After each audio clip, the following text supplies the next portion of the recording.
Hello বন্ধুরা, আমি Somlata the cake স্টোরিজের তরফ থেকে আরও একটা নতুন কেকের কাজ নিয়ে চলে এলাম।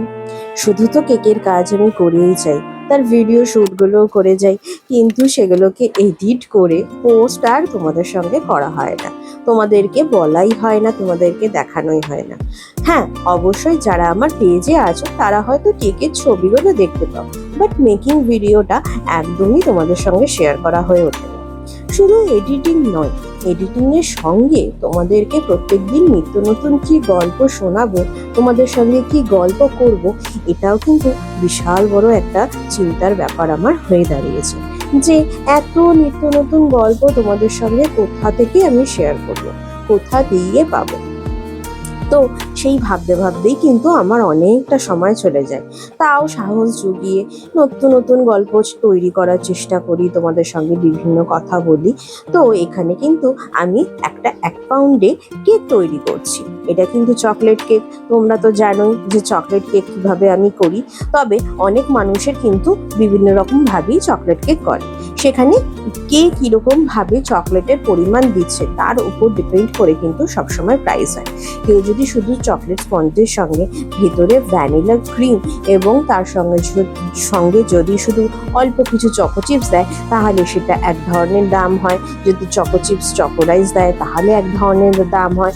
অনেকে দেখবে যে আজকালকার সবাই ভিডিও করে, তো অনেকের ভিডিওতেই দেখবে যে লেয়ারে হোয়াইট ক্রিম দিল, কিন্তু তার সঙ্গে একটু চকলেট গানাচ দিয়ে মিক্স করে দিয়ে দিল। আমার কেকগুলো কিন্তু তোমরা সেরকম দেখতে পাবে না।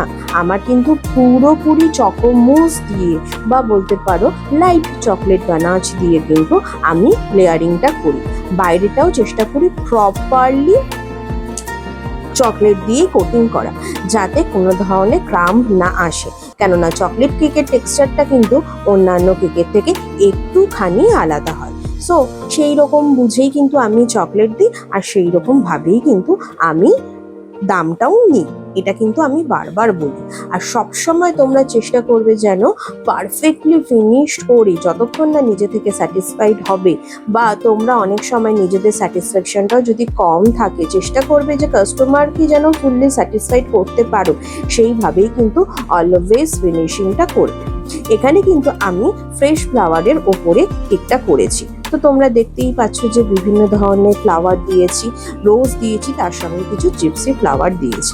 এক্ষেত্রে আমি সবসময় রোজটা কেকটা ডেলিভারি করার আগেই বসিয়ে দিই, অ্যান্ড দোকান থেকে কিনে আনার পর কিন্তু সেগুলোকে খুব ভালো করে ওয়াশ করা কিন্তু খুব জরুরি। অ্যান্ড ওয়াশ করার সময় কিন্তু আমি ফ্লাওয়ারটাকে একটুখানি বড় করে দিই। কিনে কিন্তু আনি ছোট ফ্লাওয়ারই, কিন্তু সেটাকে আমি একটু বড় করে নিই, এটা কিন্তু আমার ভালো লাগে। আর তার সঙ্গে তো হোয়াইট পালস আছেই। জিনিসটা কেমন দেখতে হয়েছে অবশ্যই জানি।